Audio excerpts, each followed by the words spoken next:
프랑스의 여류 화가이자 시인인 마리 로랑셈이라는 분이 이런 얘기를 했어요. 죽은 여인보다 더 불쌍한 여인은 잊혀진 여인이다. 잊혀진다는 것은 가장 슬픈 일이다.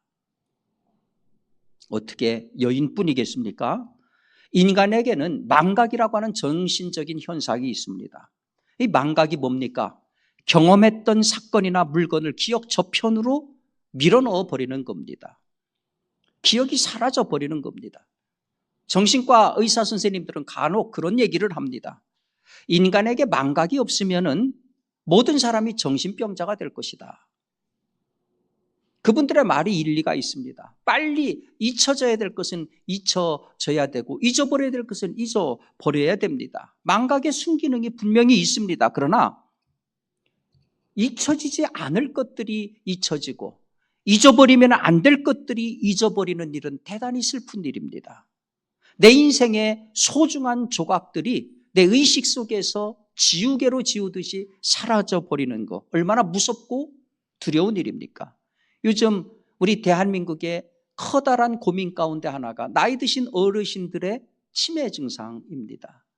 정말로 그 총명했던 분들이 그 총명했던 사실들을 까맣게 잊어버리는 것들을 보면서 참으로 안타까움을 많이 느끼지 않습니까? 잊어야 될 것은 잊어야 됩니다. 그러나 잊어버리지 말아야 될 것은 결코 잊어서는 안 됩니다. 그렇기 때문에 성경에서는 기억하라라고 하는 말이 무려 237번이나 나오고 있습니다. 기억하라. 신명기에서만 모두 기억하라는 단어가 16번이나 나오고 있습니다. 오늘 본문도 기억하라는 얘기입니다. 모세가 이스라엘 민족을 이끌고 출애굽한 지 40년이 됐습니다. 이제 얼마 후면은 꿈에도 그리던 가나안 땅으로 들어가게 돼 있습니다. 자, 이런 상황이면은 다들 미래를 얘기해야 됩니다. 미래 우리가 어떻게 살아갈 것인가 청사진을 이야기해야 됩니다. 아마도 가나안 땅을 눈으로 바라보고 있었던 모든 이스라엘 민족들의 가슴은 그렇게 흥분으로 가득 찼을 것입니다. 그런데 바로 그 순간에 놀랍게도 모세는 정반대 얘기를 합니다. 과거를 기억해라. 이스라엘아, 옛날을 기억해라. 역대의 연대를 생각해라. 내 아비에게 물어라. 그가 설명할 것이요. 내 어른들에게 물어라. 그들이 내게 일러줄 것이다. 뭘 기억하라는 얘기입니까? 너희들의 수치를 기억해라. 지난 430년 동안 애굽 땅에서 노예로 살았던 인간됨을 포기해야 됐던 그 치욕과 수치를 잊지 말아라. 무엇을 기억하라는 말입니까? 그 절망의 상황 가운데에서 우리를 인도하신 하나님의 은혜를 기억해라. 사실 이스라엘 백성들이 할 수 있는 것은 아무것도 없었습니다. 그 강력한 애굽의 힘 아래에서 이스라엘 민족에게 선택의 여지가 없었고 그들은 평생 그리고 수천만 년 계속해서 자자손손 비참한 노예의 신분으로 남아있는 것밖에 그들을 기다리는 것이 없었습니다. 그런 절망의 상태에서 하나님께서 이스라엘을 탈출시켜서 자유인의 삶을 보장해 주신 것입니다. 이스라엘아, 바로 이 하나님을 기억해라. 바로 이 하나님의 은혜를 기억해라. 너희들의 그 고난의 역사를 잊지 말아라. 그 고난의 역사, 참혹한 절망의 역사 가운데서 희망을 주신 그 하나님을 기억해라. 내일의 청사진에 들떠있는 사람들 앞에서 지금 모세는 기억을 소환하고 있습니다. 근데 여러분, 이 과거의 기억의 소환이 어떻게 이스라엘에게만 부여된 명령이겠습니까? 오늘 우리는 6.25 전쟁 74주년 기념주일로 예배하고 있습니다. 지금으로부터 74년 전 이 땅에 도대체 무슨 일이 있었습니까? 오늘 여기 그 6.25를 경험했던 어르신들은 정말로 그때의 참혹했던 기억들을 다 가지고 계실 것입니다. 6.25 전쟁이 발발했을 때 이 땅은 절망 그 자체였습니다. 전쟁으로 죽은 사람이 131만 2천 명입니다. 그게 서로 싸워서 죽은 거예요. 왜 이 땅에 그런 일이 일어나야 됐습니까? 다른 나라가 와가지고 우리를 도와줬습니다. 1953년에 1인당 국민소득은 67달러. 저 오지 아프리카 국가보다도 전혀 못 사는 나라였습니다. 모든 국토는 완전히 파괴가 되어서 정말로 내일을 생각할 수조차 없었습니다. 비극도 이런 비극이었고 고난도 이런 고난이 없었습니다. 우리는 6.25 당일날 군인들의 3분의 1이 휴가 상태였습니다. 전쟁은 없다. 완전히 손 놓고 있는 상태에서 일방적으로 당하고 나니까 우리의 운명은 말 그대로 풍전등화했습니다. 어떻게 수도 서울이 3일 만에 함락이 된단 말입니까? 우리가 그때 당시에 할 수 있는 것은 아무것도 없었습니다. 이러한 절망을 딛고 일어난 것, 그거는 말 그대로 기적입니다. 여러분, 역사를 뒤돌아보면은요, 정말 기적 그 자체예요. 유엔군들이 우리나라에 와가지고 우리를 도왔잖아요. 그런데 유엔이 파견되려고 하면은 먼저 전제 조건이 있습니다. 우리나라가 국가로서 인정을 받아야 돼요. 유엔이 우리나라를 국가로 인정을 해줘야 됩니다. 그런데 그 과정을 보면은 기적이에요. 여러분들 아시는 것처럼 1948년 8월 15일 우리나라가 건국이 됐습니다. 북한은 9월 9일 날 건국을 해가지고 이 한반도 땅에 두 개의 체제가 들어섰습니다. 남한과 북한은 저조금 유엔의 인준을 받기 위해서 파리로 향했습니다. 당시 우리나라는 장면을 팀장으로 해서 모두 9명의 대표당이 구성이 돼서 파리로 날아갔습니다. 자, 1948년 12월 12일이 폐해가 되는 날입니다. 그날까지 인준을 받아야만 됩니다. 11일 날, 첫날부터 이 상정안이 올라가자마자 공산국가들이 일제히 의사진행 발언을 신청해가지고서 방해하기 시작했습니다. 소련, 헝가리, 동독, 체코 이렇게 순차적으로 2시간씩 발언 기회를 얻어가지고 전부가 다 우리나라를 헐뜯는 그와 같은 발언을 시작했습니다. 이승만은 미군의 앞잡이다. 이승만은 독재자다. 네 나라가 돌아가면서 2시간씩 무려 8시간을 계속해서 방해 공작을 한 겁니다. 하루가 그렇게 지나갔습니다. 다음 날 하루 남았는데 12일 날 인준에 실패하면은 우리나라는 출생신고조차 못하는 꼴이 되고 맙니다. 장면 총리가 이대로는 안 되겠다 싶어서 어디를 갔느냐? 대표단을 이끌고 어디를 갔느냐? 교회를 갔습니다. 교회를 가서 철야 기도를 했습니다. 대표단 중에는 관절염으로 인해 가지고서 무릎을 꿇을 수 없는 분도 있었는데 9명이 밤새 무릎을 꿇고 눈물로 기도를 했습니다. 바로 그 시간 이승만 대통령은 전국교회에 기도해 주십시오 부탁을 하고 그분도 밤을 새워 기도를 했습니다. 자, 12일이 날이 밝았습니다. 역시 소련 대표로부터 시작해서 방해 공작이 시작됩니다. 소련 대표가 앞에 나가가지고 발언권을 얻더니 코리아의 이승만은 미국의 앞잡이 하는 순간 갑자기 탁 멈추는 거예요. 목에 소리치다가 갑자기 결절이 온 겁니다. 그래가지고 발언이 중지하고 그냥 앰뷸런스로 실려가고 말았어요. 자, 발언 시간이 2시간이고 그 다음 차례가 헝가리 대표입니다. 헝가리 대표는 이제 2시간 후가 내 차례구나 하고 밖에 나가서 커피 마시고 있었어요. 그래서 사회자가 자, 혹시 반대 발언 없습니까? 헝가리가 해야 되는데 헝가리가 나서질 않은 거예요. 그래가지고 그냥 반대 발언이 종결이 되고 바로 투표에 들어갔습니다. 그래서 찬성 48표, 반대 6표, 기권 1표로 우리나라가 가결이 됐습니다. 반대로 북한은 반대 48표, 찬성 6표, 기권 1표로 부결이 됐습니다. 우리나라는 국가로 유엔이 인정을 했고 북한은 인정을 받지 못했습니다. 이 일이 있은 후 2년 6개월 만에 북한군이 쳐들어왔던 것입니다.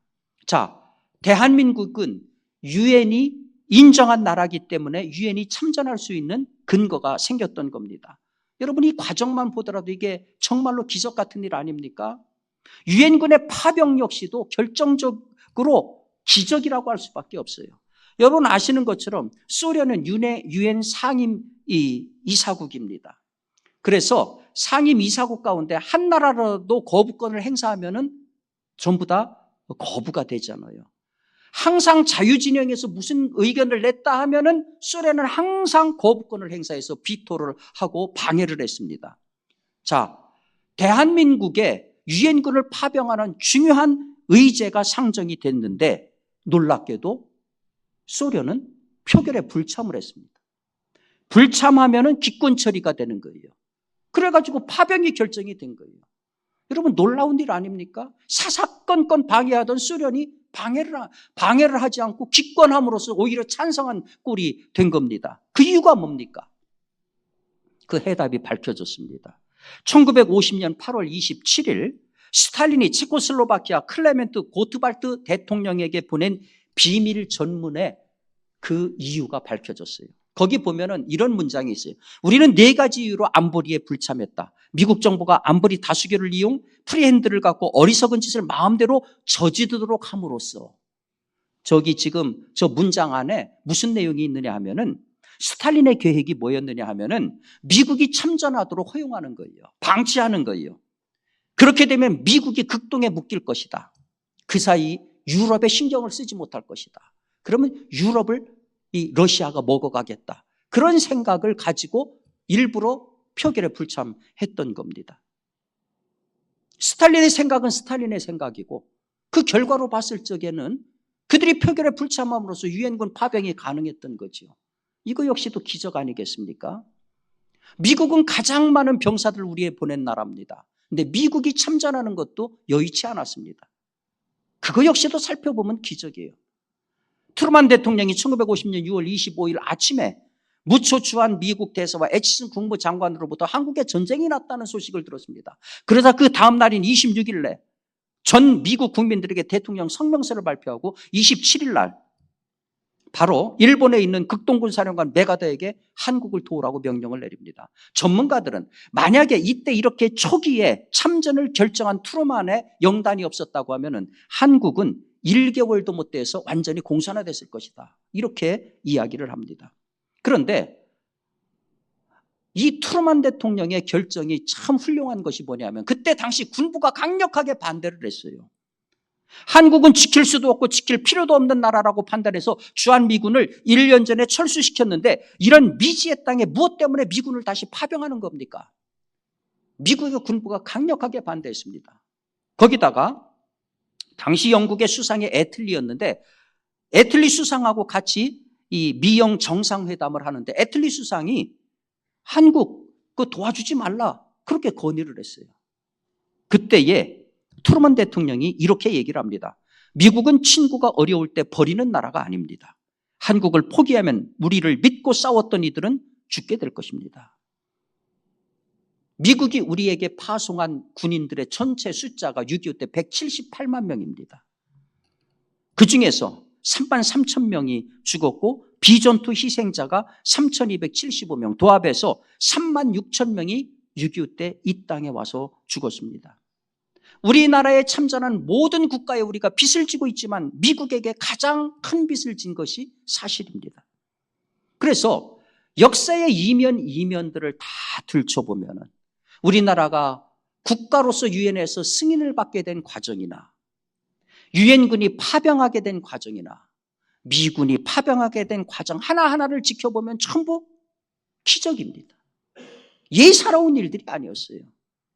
그런데 국가 차원에서만 우리가 도움을 받은 게 아닙니다. 여러분 혹시 윌리엄 해밀턴 쇼라고 하는 이름을 들어보셨습니까? 저분이 1922년 6월 5일 날 감리교 선교사인 아버지 윌리엄 얼 쇼의 아들로 평양에서 출생을 했습니다. 1922년에.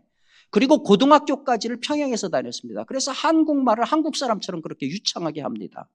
그리고 대학은 아버지 모교인 미국의 웨슬리안 대학으로 가서 졸업을 하고 나서 졸업한 뒤 1943년에 미군 해군 장교로 복무를 합니다. 그래서 유럽 전선에 참여해가지고 전쟁의 경험을 합니다. 1947년에 전역을 하자마자 한국으로 건너옵니다. 그래서 미 군정청 소속으로 소위 진해 조선해양경비대 사관학교, 오늘날의 해군 사관학교의 교관으로 근무를 하면서 한국 해군 창설에 큰 기여를 합니다.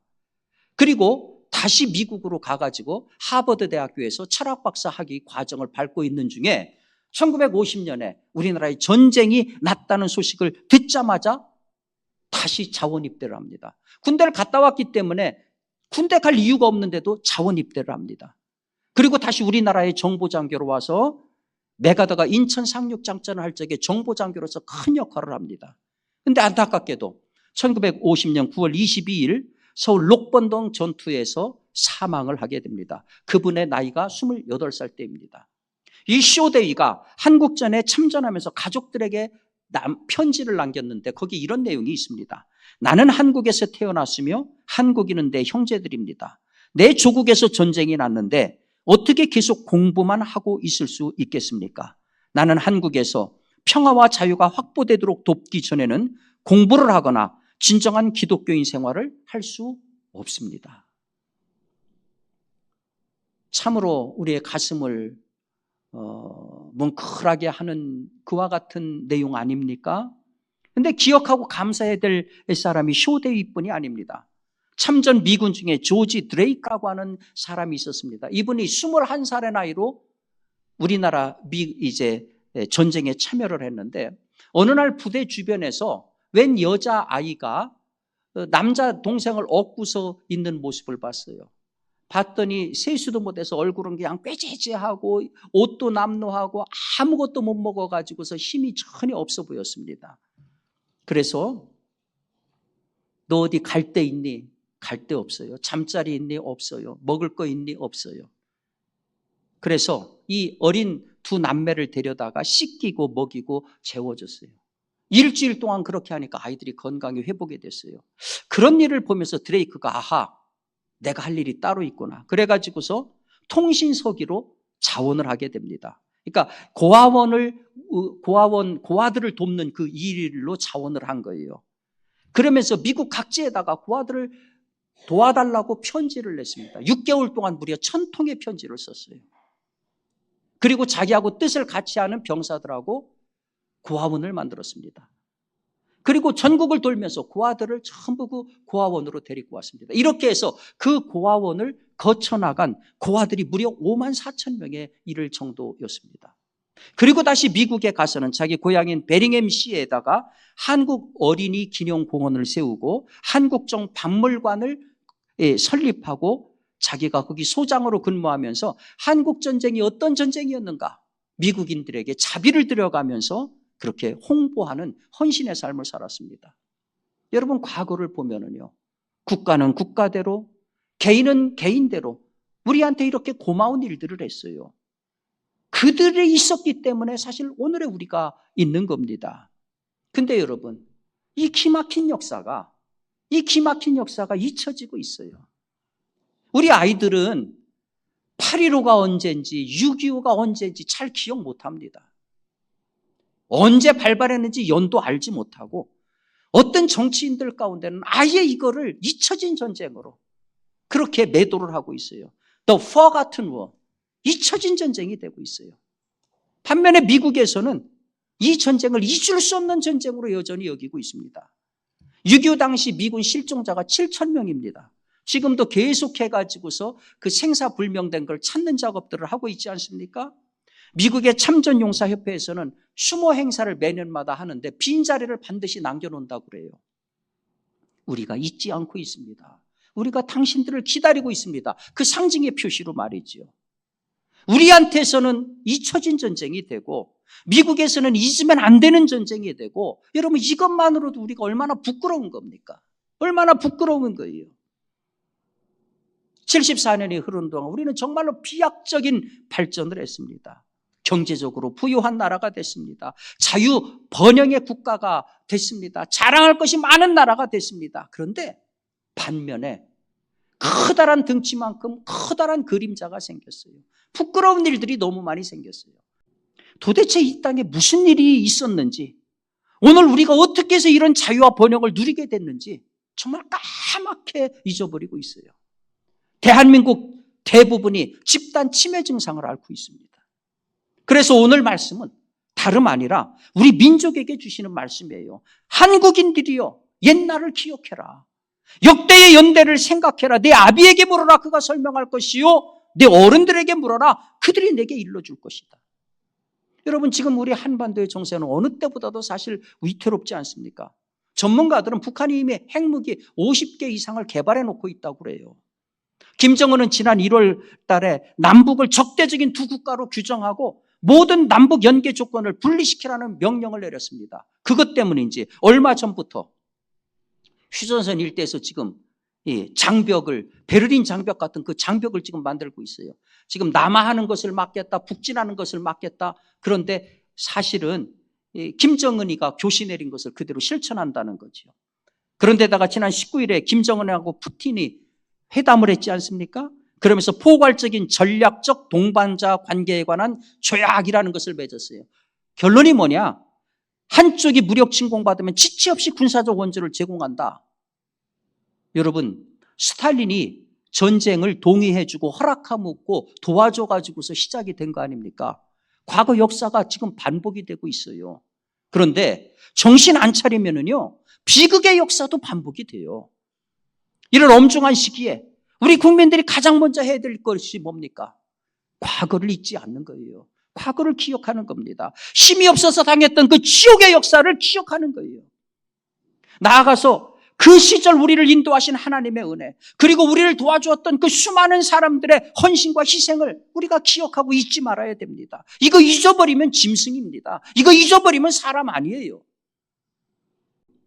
국가는 어느 누구도 우리나라를 무시할 수 없도록 경제적으로, 군사적으로, 외교적으로 힘을 길러야 됩니다. 도대체 저들이 나라를 어디로 끌고 가려는 것입니까? 정신 똑바로 차려야 됩니다. 지금 우리가 그들을 위해서 기도해야 돼요. 19세기 이탈리아 개혁과 통일운동의 공헌에서 국민적 영웅으로 추앙받는 주세프 가리발디라고 하는 사람이 청년들에게 한 말이 있습니다. 어느 날 청년들 모아놓고 조국을 위해서 싸우자고 하니까 청년 하나가 손을 번쩍 들더니 이렇게 얘기합니다. 내가 조국을 위해서 싸우면 그 대가가 뭡니까?